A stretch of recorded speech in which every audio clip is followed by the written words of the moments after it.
Bonjour cher auditeur. Aujourd'hui, c'est un texte extrait de l'Ecclésiaste. On l'appelle aussi le Qoélette, livre de sagesse attribué à Salomon au cœur de l'Ancien Testament. C'est ce texte qui nous retiendra quelques minutes. Lorsque tu as fait un vœu à Dieu, ne tarde pas à l'accomplir, car il n'y a point de faveur pour les insensés. Accomplis le vœu que tu as fait.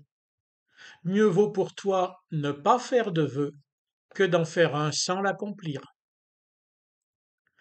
Naturellement, cet adage devrait concerner en priorité tous ceux au centre, à gauche ou à droite qui sollicitent les voix des électeurs.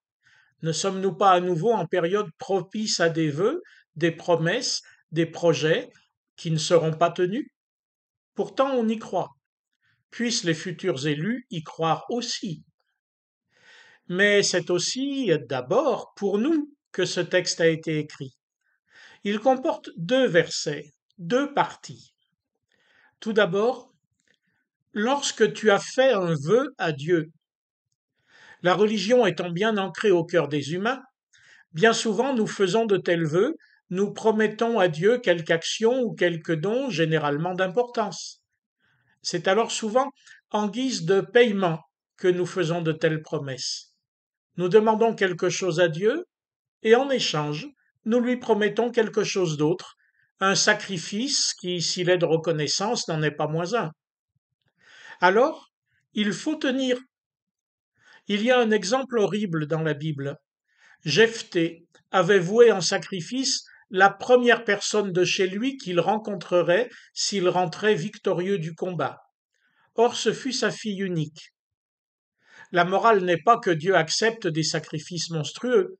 D'autres textes diront qu'il refuse les sacrifices humains.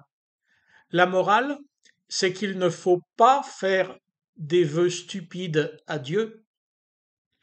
Il en est de même dans nos relations. Bien souvent, elles se font aussi sur le mode du vœu, du sacrifice. Et bien souvent, nous sommes inconscients dans ce que nous promettons, et ensuite, nous nous en mordons les doigts. Car nous sommes tenus par notre vœu, par ce que nous avons promis, sauf à perdre toute dignité et toute confiance. Du coup, l'autre phrase, l'autre verset trouve ici son intérêt. Plutôt que de se piéger soi-même devant Dieu ou devant quelqu'un d'autre, ou de passer pour un menteur ou un voleur, autant ne pas faire de vœux, autant ne rien promettre.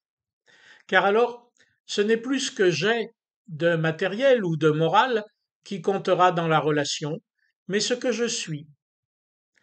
Ne pas dire à Dieu je te donnerai ceci, je ferai cela pour toi, mais lui dire simplement, reconnaître simplement, je suis à toi, fais de moi ce que tu veux. Et dans la vie sociale, n'est-ce pas ce que l'apôtre Paul recommandait aux chrétiens? Soumettez-vous les uns aux autres. Pas ce que j'ai, pas ce que je fais, mais moi-même pour toi, pour l'autre. Les membres du conseil presbytéral viennent de prendre des engagements pour leur mandat de 4 années. Contrairement à ce que certains craignaient, ce ne sont pas des engagements à faire, engagements qui ne seraient pas tenables, mais des engagements à être devant Dieu et les paroissiens. Et celui qui tiendra ces engagements, ce n'est ni le conseil, ni chaque conseiller, c'est Dieu lui-même, le Seigneur de l'Église qui a donné sa vie pour elle. Dieu est le Dieu des promesses, et lui, il les tient. Bonne semaine.